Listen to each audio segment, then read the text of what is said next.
Hello everyone, welcome back to my YouTube channel. আৰু এই ব্লগটো হৈছে মোৰ C-section story part 3 আৰু যদি আগৰ কিটা চোৱা নাই মই ডেসক্ৰিপচনত লিংক দি দিম, তো চাই ল'ব পাৰিব। বেছি দেৰি নকৰি এতিয়া ভিডিওটো বলক আৰম্ভ কৰো। মালেৰ মাই ষ্টাইল কৰিছে। কাক দেখাব ষ্টাইল কৰি? কাক দেখাম বাবু, মা হৈছে ন, পোৱালিৰ কাৰণে কৰিছো। পোৱালিক চাবলৈ না মোকো চাব ন।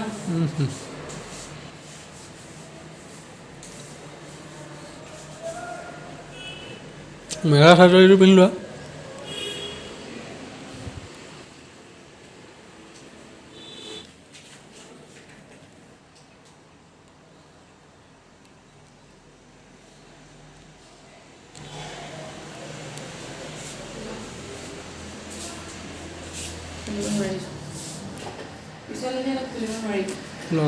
লগাবলে তোমাক দূৰ নালাগে নহয়, কাৰণ ঘাটটো ফ্ৰী হৈ থাকে ন।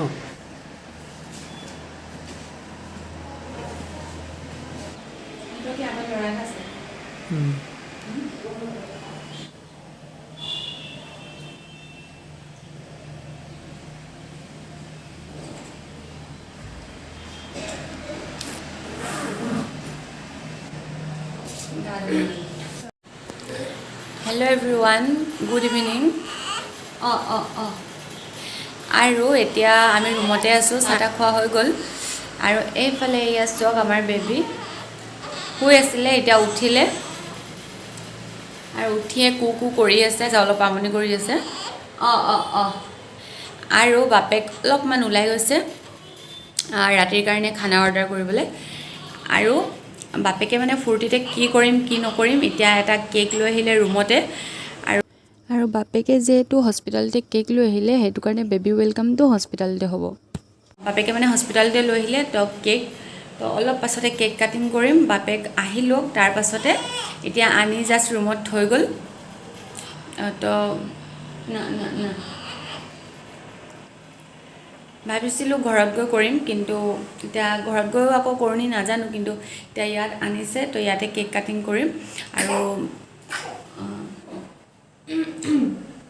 তো বেবী ৱেলকামটো হস্পিটালতে কৰা হ'ব। অলপ পাছত আপোনালোকক লগ পাই আছোঁ। ভোক লাগিছে মোৰ না।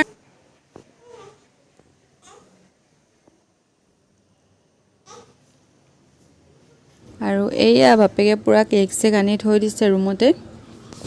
কি হ'ল 15 minutes later.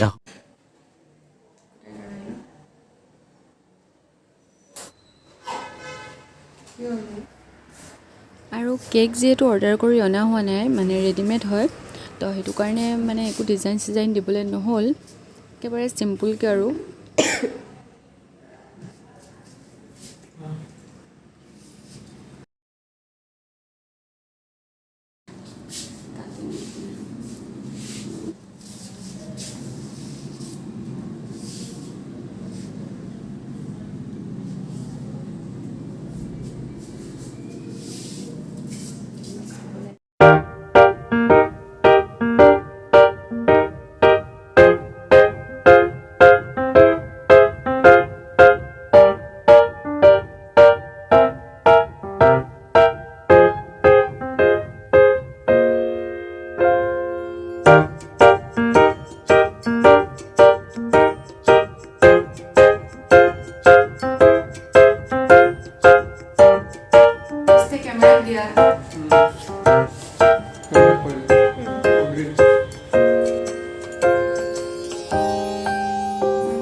উল্টাকে খুৱাই দিলে।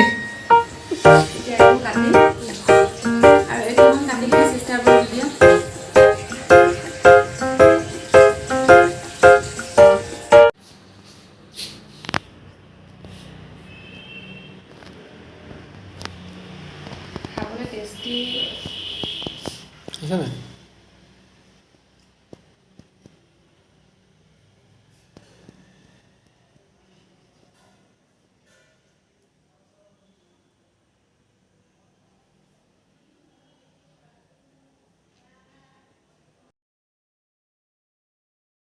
এতিয়া খাবলৈ দিছোঁ মুন্নি খোৱা কাৰ চেহেৰা অঁ খোৱা এতিয়া চিষ্টাৰবোৰক দিয়া হৈ গ'ল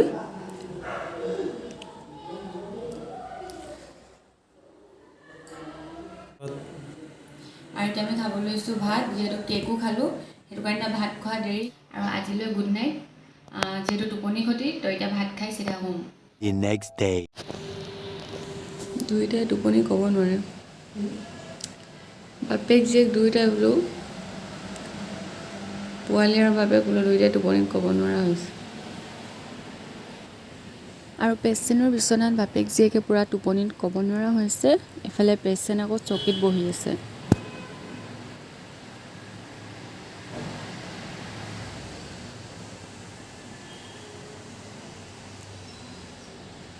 An hour later.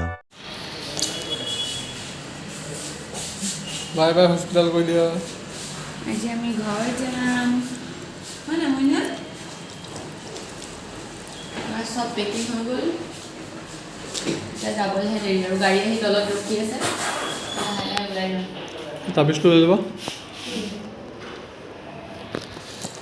চুমা এটা খাই দিয়া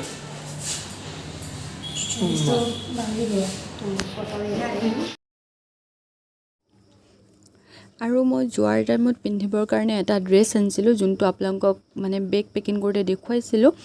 কিন্তু বেবী হোৱাৰ পিছত জানে অলপ প্ৰব্লেম হয় সেইবোৰৰ কাৰণে মই যোনটো ড্ৰেছ পিন্ধি আহিছিলোঁ সেইটো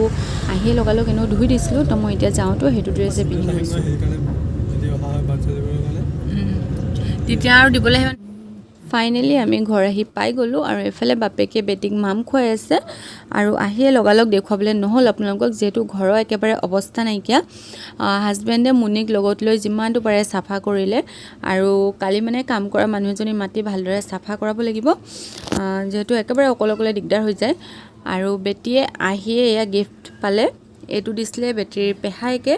আৰু এইটো দিছিলে অহাৰ টাইমত হস্পিটেলৰ পৰা বেটিৰ গিফ্ট এইটো খোলাই নাই এতিয়া খুলিম ৰখিব আপোনালোকৰ আগতে আৰু এইকেইটা দিছিলে বেটিৰ দাদাই মানে মোৰ শহুৰ আব্বাই এইটো এটা চুট দিছিলে আৰু এটা এইটো চুট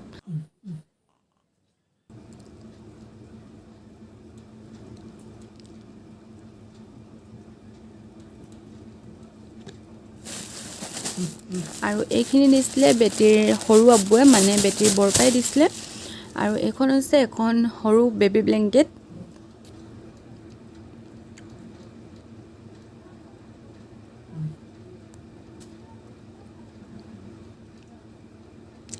আৰু এইখিনি হৈছে মিটাৰ কাপোৰ মানে যোনখিনি গৰম মিটাৰ কাপোৰ পায় বেবীক মানে ঢাকি ল'বৰ কাৰণে তো এইখিনি হৈছে মিটাৰ কাপোৰ আৰু এখনো হৈছে বেবী ব্লেংকেট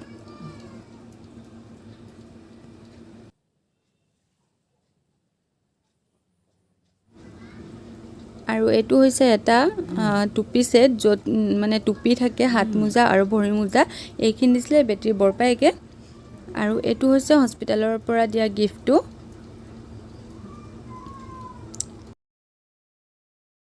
ফাৰ্ষ্ট ক্ৰাইৰ হয়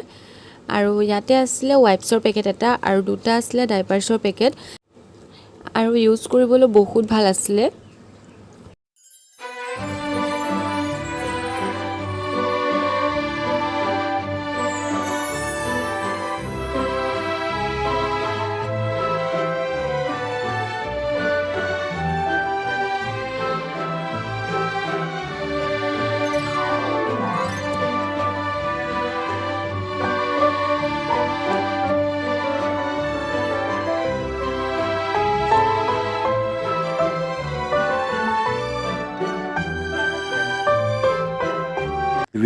Days Good later. morning everyone আৰু আপোনালোকক আজি লগ পাইছোঁ ঘৰ অহা 4 দিনৰ মূৰত মানে ঘৰ অহা আজি 4 নম্বৰ দিন হয় আৰু বেবীক লৈ মানে ইমানেই বিজি তাতে মোৰ নিজৰো কেয়াৰ ল'ব লাগে ন মানে অপাৰেশ্যন হৈ আহিছে যিহেতু তো সেইবোৰৰ কাৰণে একেবাৰে দেখাব সময় পোৱা নাছিলোঁ সেইটো কাৰণে আপোনালোকে একেবাৰে বেয়া নাপাব আৰু এতিয়া দাদীহঁতৰ ঘৰৰ পৰা আমাক দি গ'ল গৰম নাস্তা ৰুটি আৰু চাহ আৰু অহাৰ পৰা মিছা ক'লে কি হ'ব এসাঁজো ভাত ঘৰত বনাবলৈ পোৱাই নাই সকলোৱে দি গৈছে আহি ওচৰৰ আণ্টিহঁতি দাদী আকৌ মোৰ শাহুমাৰ ঘৰৰ পৰা তো সকলোৱে দিছে আৰু বেটি এয়া এইফালে শুই আছে আৰু আমি পটাপট এতিয়া নাস্তাটো কৰি লওঁ তাৰপিছত আপোনালোকক লগ পাইছোঁ আৰু এইফালে চক বেটিও আমাৰ মিচিকিয়া হাঁহি এটা ৰাতিপুৱা মাৰি দিনটো পুৰা খোজ কৰি দিলে 2 hours later.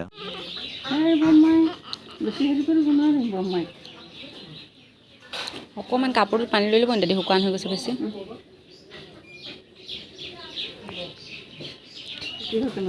ঠাণ্ডা কাৰণে ন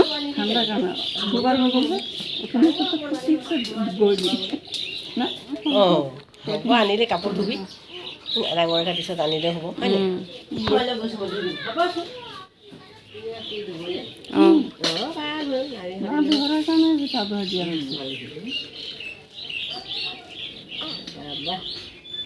Parbin, nasim হ'ব ই নাচিম চেহেৰা নাচিমৰে হ'ব আৰু বেটিক আচানক কিয় গা ধুৱাইছোঁ জানেনে মানে গা ধুৱাবলৈ দিছোঁ মানে বেটিৰ সৰিলে নাৰী অলপ আগত তো সেইটো কাৰণে নাৰী সৰা লগালগ মানে নিয়ম থাকে বহুতৰ বেলেগ বেলেগ তো আমাৰ নিয়মত গা হাত ধুৱাই মানে কিবা ক্ষীৰ চিৰ বনাই অলপমান মানে সৰু ল'ৰা ছোৱালীক খুৱাব লাগে আকৌ মাকেও গা ধুব লাগে তো এনেকুৱা কিছুমান নিয়ম থাকে সেইটো কাৰণে বেটিক এতিয়া গা ধুৱাইছে বহুত চাপা মানুহ হ'ব চাপা হ'ব মায়ে কোনটো ডিছকাছ কৰে নেকি এটা মানুহ শহীদাক একদিন ডাক দিয়া নিচিনা ঐ নাচি শহীদা পেট চেট বিষাব নাই তেনেকৈ কৰি ভুকি দি দেখাই দিম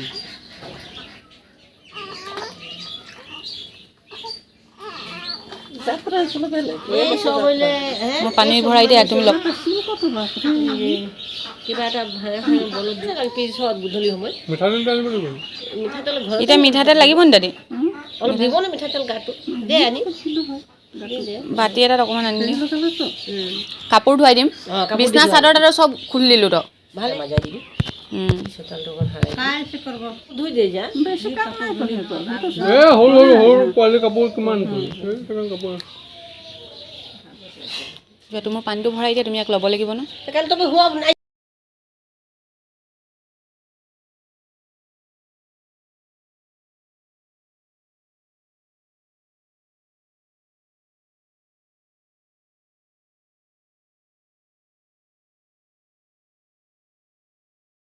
ল'ব কৈছে না গা ধুই মোক কৈছে ইয়াক ধুৱালা যে তুমি আকৌ ধুই ল'বা কৈছে ধুই ল তবে অলপ পানী ঢালি পটাপট ঢালি ল অঁ